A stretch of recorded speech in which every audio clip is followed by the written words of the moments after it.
રાણાવાવના એક યુવાનને આફ્રિકા ખાતે તેના શેઠે માર માર્યો હોવાના આક્ષેપ થયા છે।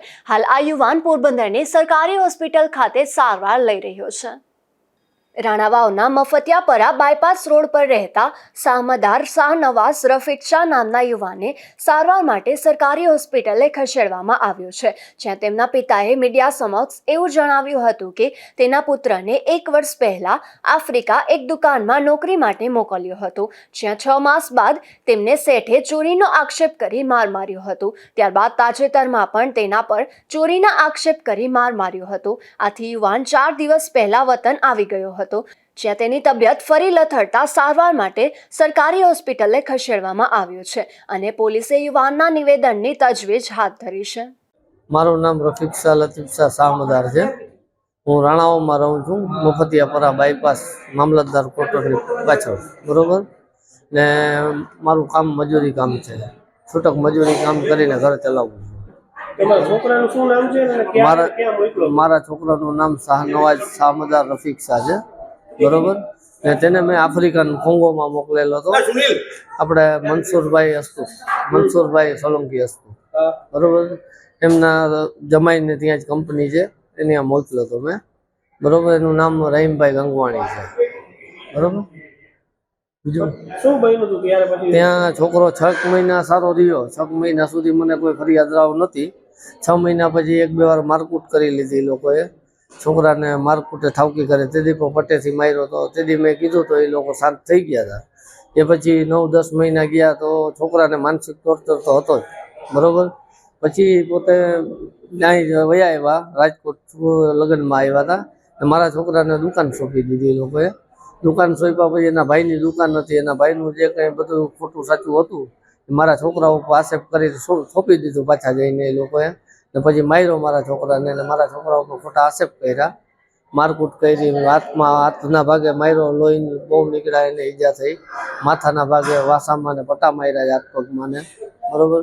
પછી મેં એ લોકોને કીધું કે મારા છોકરા વાત કરાવો, તો મને 5 દિવસ સુધી વાત ન કરાવીને છોકરાને મારીને ગોંધી રાખ્યો। એ પછી એ લોકોએ મને છે ને કીધું કે તમે પૈસા ભરશો તો હું તમારા છોકરાને પાછો મોકલીશ, બરોબર।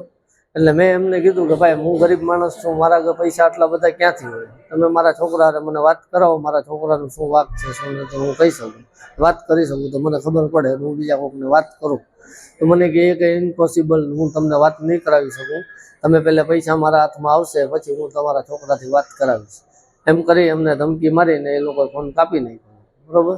પછી મારાથી ન રહેવાનું એટલે મેં બધીમાં ફરિયાદો કરી, બરોબર છે। રાણાવાવ પોલીસ સ્ટેશનમાં ફરિયાદ કરી હતી મેં પછી કલેક્ટરમાં ફરિયાદ કરી હતી, ડીવાયએસપીમાં ફરિયાદ કરી, ગાંધીનગર કરી હતી, હર્ષવર્ધનમાં આપણે હર્ષ જે ગાંધીનગરના અંદર હર્ષવર્ધન છે ને એને કહી દીધી ફરિયાદ, પછી દિલ્હીમાં ફરિયાદ કરી હતી, આફ્રિકન એમ્બેસીમાં ફરિયાદ મારી હતી, બરોબર। જ્યાં મારાથી પહોંચ થઈ ત્યાં બધે મારા આગેવાનોએ મને ભેગા લઈને ફરિયાદ કરાવી દીધી। મને તો આમાં બીજું કંઈ ખબર નથી પડતી, બરોબર। આ લોકોએ મને કીધું કે ભાઈ તારો છોકરો તો જ આવી શકશે, આવી નહીં શકે। છોકરાને અહીંયા પહેલે છે ને છોકરાની તબિયત બગડી ગઈ એટલે મારો છોકરો એમ કહેતો હતો કે મને ચક્કર આવે છે, મને તમે મજા નથી, તમે દવાખાને લઈ જાઓ। એને કંઈ દવાખાને લઈ ના ગયા, 4-5 દિવસ સુધી છોકરાને એમને એમ રાખ્યો, છેલ્લે છોકરાની આંખું વિચાઈ ગઈ ને અંધારા આંખે આવી ગયા, પછી એ લોકો દવાખાને લઈ ગયા HJ હોસ્પિટલમાં, ત્યાં લઈ ગયા। 5 દિવસ સુધી મારા છોકરાને આઈસીયુમાં રાખ્યો હતો, 5 દિવસ પછી આઈસીયુમાંથી બહાર કાઢ્યો ને એ લોકોને કહેવાનું એમ થયું કે છોકરાને તમારે મલેરિયા તાવ છે 4+, બરોબર। ત્યાં મારકૂટ થઈ હતી, છોકરો ખાઈ નહોતો શકતો, અત્યારે મારા છોકરાના લોહીના ટકા 6% જ રહ્યા છે, બરોબર। એટલી હદે મારો છોકરો બીમારે થઈ ગયો ને આ લોકોના હાવમાં બી આ લોકોએ મારીને જે કંઈ બધું આક્ષેપો કર્યા છે, મારીને સાચું ખોટું બોલાવ્યું છે આ લોકોએ, બરોબર છે। જ્યાં પણ મારતા તું આ બોલ નકર તને મારશું, આ બોલ નકર તને મારશું, એવી રીતના કરીને આ લોકોએ વિડીયો બનાવ્યા છે, જેમાં ખોટા ધતિંગ કરી વિડીયો નાખીને મારા છોકરાને અમને ધમકાવતા હતા। પછી મેં એને છે ને છોકરાને તંદી મોર છોકરાને એના જે મનસુરભાઈ છે મને મોકલ્યો તો મારા છોકરાને, એમના હારે મારે વાત થઈ ગઈ હતી પોલીસ સ્ટેશનમાં કે ભાઈ તમારા છોકરાની હું ટિકિટ કરાવી દઈશ।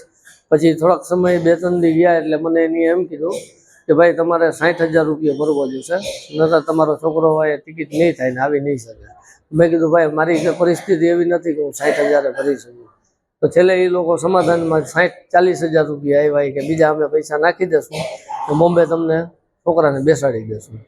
છોકરાને બોમ્બે બેસાડી દીધો. આજથી 3 દી પહેલાં હું લેવા ગયો હતો, છોકરાને લઈને આવ્યો. છોકરાને તો રસ્તામાં જ્યાં છોકરાને લેવા ગયો ત્યાં જ એની તબિયત બગડી ગઈ હતી. પછી આવીને મેં અહીંયા એની સારવાર કરાવી સરકારી હોસ્પિટલમાં. અત્યારે ચાલુ છે મારા છોકરાને. 3 બાટલા લોહીના ચડાવવા પડે એમ, જ્યાં 6% જ લોહી રહ્યો છે મારા છોકરાના શરીરમાં. છોકરામાં બહુ નબળાઈ આવી ગઈ છે. તો તમારી શું માંગણી છે? બસ મારી માંગણી એ છે કે જે અમારા છોકરા ઉપર ખોટો જુલમ થયો છે, બરોબર છે, ને 7 મહિનાનો પગાર જે મારા છોકરાનો રોકાઈ ગયો છે, બરોબર છે, મારે મળી રહી અને મારા છોકરા માથે ખોટો અન્યાય થયો છે મને ન્યાય મળે.